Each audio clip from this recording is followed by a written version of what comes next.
Hello and welcome to K News. This is Hardik Trivedi.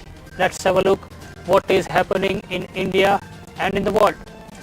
US President Donald Trump was abruptly evacuated by a secret service agent from a live press briefing in the White House after shots were fired outside the highly secured building.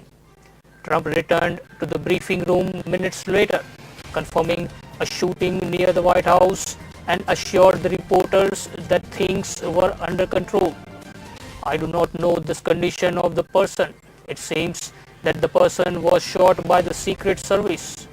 So we will see what happens, Trump said. The Secret Service also tweeted confirming an officer-involved shooting at 17th Street Northwest and Pennsylvania Avenue Northwest. The Secret Service said a male subject and one of its officers were transported to a hospital.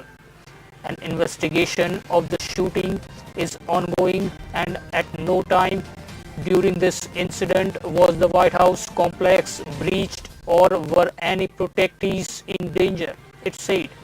The incident happened soon after Trump started speaking inside the James Brady press briefing room of the White House. The number of people in unemployment in the UK fell by 220,000 in the 3 months after the country was put into lockdown as a result of the coronavirus pandemic, official figures showed Tuesday. That quarterly decline, which took the total number of people in employment to 32.92 million, is the biggest since the deep recession in 2009 in the wake of the global financial crisis. The statistics agency also said that the number of people on payroll in the UK fell by a further 81,000 in July, taking the total decline since the start of the pandemic in March to 730,000. The update continues recent trends with falls in employment accompanied by significantly reduced hours of work. The falls in employment are greatest among the youngest and oldest workers, along with those in lower skilled jobs.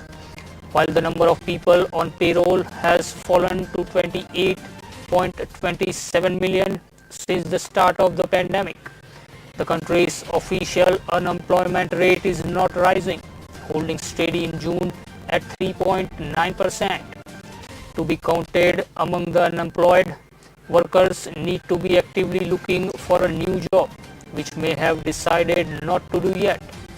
Britain has been partly spared the sharp rises in unemployment seen in the United States.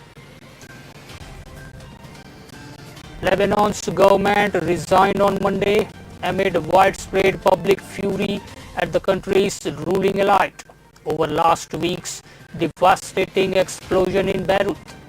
The moves risk opening the way to dragged out negotiations over a new cabinet amid urgent calls for reform.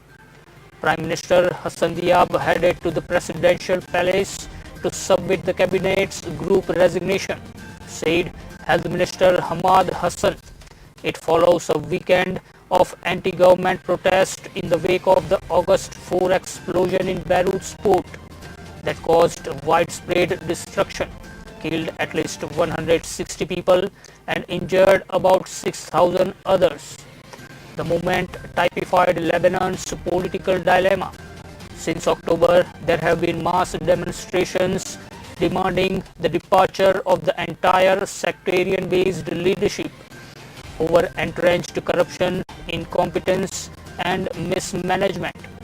But the ruling oligarchy has held on the power for so long, since the end of the civil war in 1990, that it is difficult to find a credible political figure not tainted by the connection to them. Although Diab's resignation has appeared inevitable after the catastrophe, he seemed unwilling to leave and only 2 days ago made a televised speech in which he offered to stay on for 2 months to allow for various factions to agree on a roadmap for reforms. but the pressure from within his own cabinet proved to be too much. The Abb's government was formed after his predecessor Saad Hariri stepped down in October in response to the demonstrations. It took months of bickering among the leadership factions before they settled on the Abb. Russia on Tuesday became the first country to officially register a coronavirus vaccine and declared it ready for use, despite international skepticism. President Vladimir Putin said that one of his daughters has already been inoculated. Putin emphasized that the vaccine underwent the necessary tests and proven efficient, offering a lasting immunity from the coronavirus.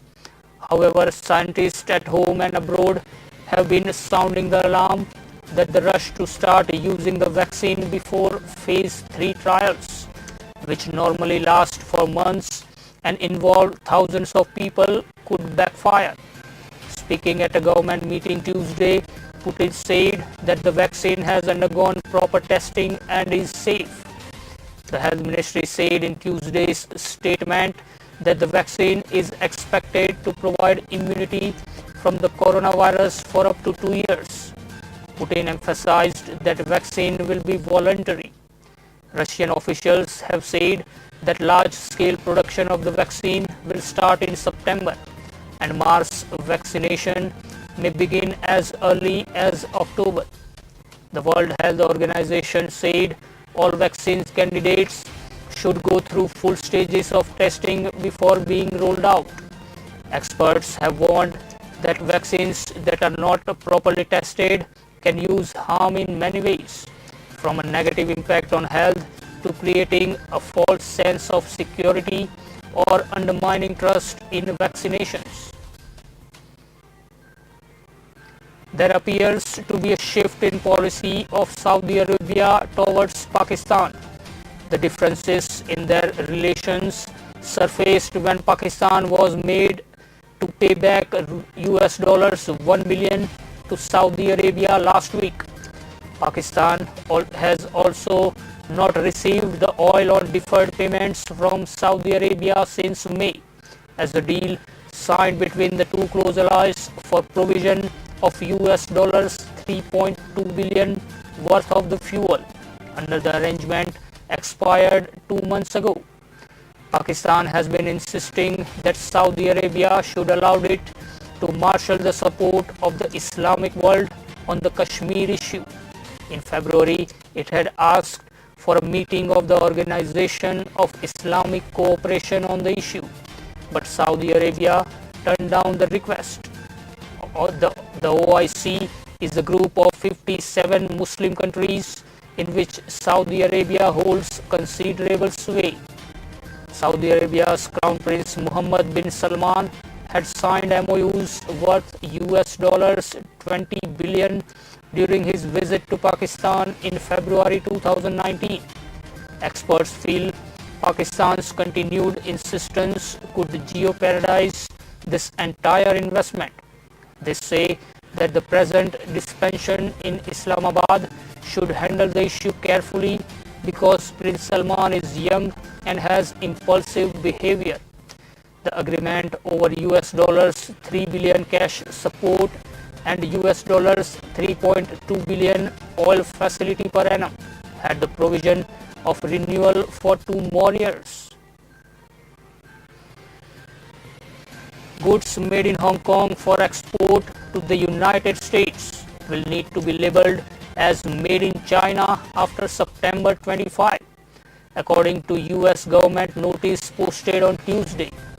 The move follows China's imposition of a national security law on Hong Kong and a US decision to end the former British colony's special status under US law, escalating bilateral tensions that were already rising over trade war tariffs and the handling of the coronavirus outbreak. The latest step will see Hong Kong companies subject to the same trade war tariffs levied on mainland Chinese exporters, should they make products subject to these duties, said the US Customs and Border Protection Notice. It said that 45 days after its publication, goods must be marked to indicate that their origin is China. The step was taken after the United States determined that Hong Kong is no longer sufficiently autonomous to justify differential treatment in relation to China. Trump has made tough talk against China a feature of its campaign for re-election in November. The United States on Friday imposed sanctions on Hong Kong Chief Executive Carrie Lam and the city's current and former police chiefs accused of curtailing political freedoms in the former British colony. In retaliation, China imposed sanctions on 11 US citizens, including lawmakers from Trump's Republican Party on Monday. US Treasury Secretary Steven Mnuchin said on Monday that companies from China and other countries that do not comply with US accounting standards will be delisted from US stock exchanges from the end of 2021. Sachin Pilot, who dropped his rebellion after a meeting on Monday with Rahul Gandhi and Priyanka Gandhi Vadra, returned to Rajasthan today, a month after he broke ranks with Chief Minister Ashok Gehlot. He arrived in state capital Jaipur when Ashok Gehlot was be around 600 kilometers away in Jaisalmer. Betraying lingering bitterness and an uneasy truce, the Chief Minister and his former deputy may not meet at all before the special session of the Rajasthan Assembly on Friday, sources said. Sachin Pilot drove to Jaipur in a low-key homecoming without any grand welcome or stops in between. Sources say he also advised the rebel MLAs returning with him to keep a low profile. Mr. Pilot's return to the fold was enabled by the Gandhis agreeing to address his grievances, chief among them being Ashok Gehlot's style of functioning.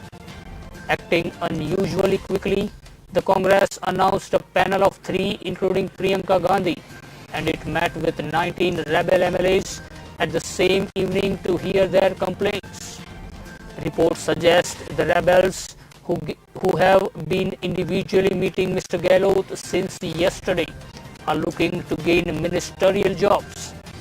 But Mr. Pilot may not get back the 2 posts that Mr. Gehlot had sacked him from, Deputy Chief Minister and Rajasthan Congress Chief.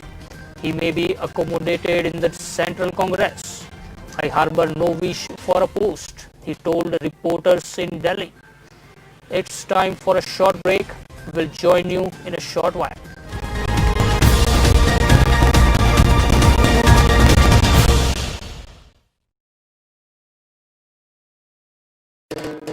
వేసవి అవుతుంది fun with cooler number 1 ఇక చేసుకో more fun ఉంటే cooler number 1 ఇక don't run from the sun ఉంటే Kent number 1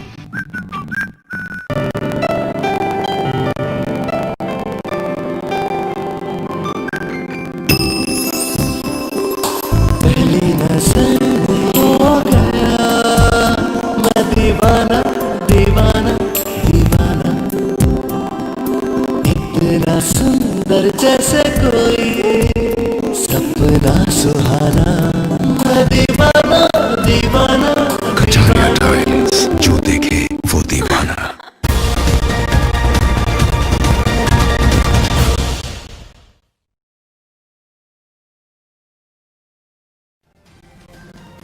Welcome back to K News and thank you for watching.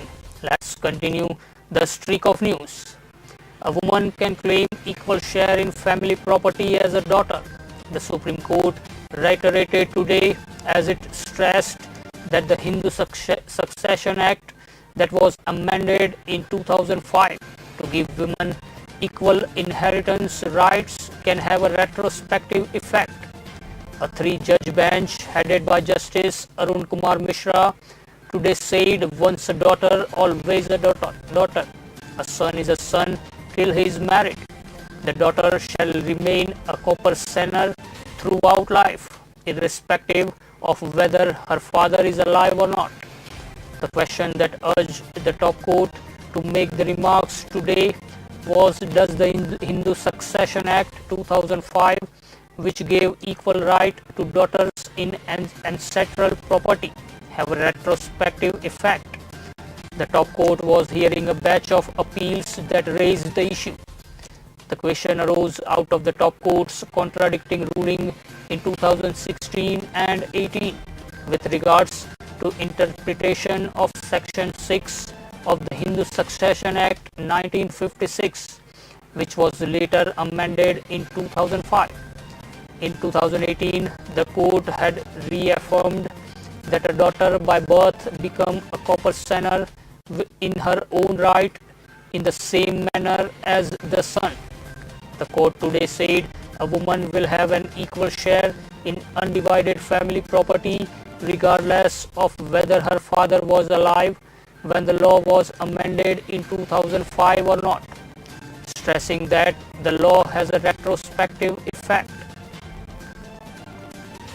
Equity benchmark Sensex jumped 225 points on Tuesday, following gains in HDFC Twins, ITC and Axis Bank, amid sustained foreign fund inflows and positive global cues. After touching a high of 38,556, the BSE Sensex pared some gains to end 224 points higher at 38,407. The NSE Nifty jumped 52 points to finish at 11,322. Axis Bank was the top gainer in the Sensex pack, rallying around 4%, followed by IndusInd Bank, ITC, HDFC, ICICI Bank and Reliance Industries. On the other hand, Titan, Bharti Airtel, HCL Technology and ONGC were among the laggards. Horses in Hong Kong, Tokyo and Seoul ended with gains, while Shanghai closed in the red. Stock exchanges in Europe were trading significantly higher in early deals. Global oil benchmark Brent crude was trading 0.73% higher at US dollars 45.32 per barrel. In the forex market, the rupee appreciated 12 paise to close at 74.78 against the US dollar. Former Union Minister and Bharatiya Janata Party MP from Uttar Kannada, Anantkumar Hegde, no stranger to controversies, had stirred up another one by calling BSNL employees traitors and anti-nationals who would be fired as they refused to work. In a video of an event in Kumta in his parliamentary constituency on Monday that has been widely shared, the MP was seen saying that the state-owned BSNL was a blot on the country, as even after being provided money, infrastructure and a ready market, the telco's employees just refuse to work. The only cure for that is privatization, which our government will do. Some 85,000 will be fired and later on more need to be fired, he was seen saying in the video. The opposition Congress criticized Hegde's remarks, saying the comments only showed his own worth. The party also said that the centre was ought to privatize everything, and this indicates its inability to govern. Hegde has been known to make controversial statements in the past as well. Earlier this year, he said that the freedom movement led by Mahatma Gandhi was a drama, drawing severe criticism from the opposition parties, including the Congress, which even asked Prime Minister Modi to make his stand clear on Hegde's remark. The former minister, however, later sought to downplay the controversy, saying he never made any reference to any political party or Mahatma Gandhi and was just trying to categorize freedom struggle. A view has emerged that India will win against coronavirus if 10 states defeat it, Prime Minister Narendra Modi told chief ministers today during a virtual meeting to review the coronavirus situation, adding that 10 states account for over 80% of the active coronavirus cases in the country. This is the seventh such interaction with chief ministers on the coronavirus crisis. A view has emerged that if we defeat coronavirus in 10 states, the nation will also win, the Prime Minister said during the virtual meet with chief ministers of 10 states. We need to follow a new mantra. All those who have come in contact with an infected person should be traced and tested within 72 hours. It has emerged from the discussion that there is an urgent need to ramp up testing in Bihar, Gujarat, Uttar Pradesh, West Bengal and Telangana, he said. Among those present at the meeting were Uttar Pradesh Chief Minister Yogi Adityanath, Tamil Nadu Chief Minister E. Palaniswamy, Mamata Banerjee, Amrinder Singh, K. Chandrasekhar Rao, Uddhav Thackeray, Vijay Rupani, Nitish Kumar and Y.S. Jagan Mohan Reddy. Karnataka was represented by its Deputy Chief Minister. Experts now say if we identified COVID-19 cases within 72 hours of onset, then infection slows down on great extent, PM Modi said. Our experience so far is that containment, contact tracing and surveillance are most effective weapons against COVID-19. Industrial production declined by 16.6% in June, mainly due to lower output of manufacturing, mining and power generation, as per the government data released on Tuesday. According to the Index of Industrial Production Data, manufacturing sector production registered a decline of 17.1%, while the output of mining and power fell 19.8% and 10% respectively. In a press release, the Ministry of Statistics and Program Implementation issued a disclaimer saying that it may not be appropriate to compare the IIP in the post-pandemic months with the IIP for months preceding the COVID-19 pandemic. However, on a monthly basis, the index of industrial production has shown improvement. The index, which was 53.6 in April, improved to 89.5 in May and 107.8 in June, the data revealed. In a view of the preventive measures and announcement of a nationwide lockdown by the government to contain the spread of COVID-19, a large number of industrial sector establishments were not operating from March end 2020 onwards. This has had an impact on the items being produced by the establishments during the period of lockdown. With the lifting of restrictions in the subsequent periods, industrial activity is now resuming. Regular railway services, including the suburban services, will continue to remain suspended till further notice, announced the Railways Ministry on Tuesday, citing restrictions imposed by the government on the mass transport system in the wake of the coronavirus. The ministry also notified that the 230 special trains which are running at present between select destinations will continue to operate along with local trains in Mumbai, which are presently being run on a limited basis to ferry personnel employed with the essential services only on the requisition of state government. The ministry added that the occupancy of special trains is being monitored on a regular basis and additional special trains may be run based on requirement. The last central government notification for Unlock 3, a term coined to indicate phased reopening of the country after 2 months of hard lockdown, does not allow resumption of activities that lends to mass gatherings like railway services, metro, cinemas, religious, social and political congregations, entertainment parks, etc. Several other activities, including tourism, remain heavily curtailed. A one-time debt restructuring allowed by RBI to help lenders and borrowers amid the COVID-19 pandemic will prolong uncertainty about the banking sector's asset quality, Fitch Ratings said on Tuesday.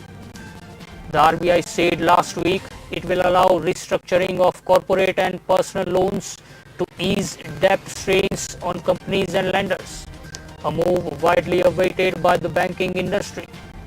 The policy could open a window for banks to build capital buffers while putting off full recognition of the coronavirus pandemic's impact on loan portfolios, but it reminiscent of strategy adopted by the 2010 to 2016 that delayed and exacerbated problems for the banks.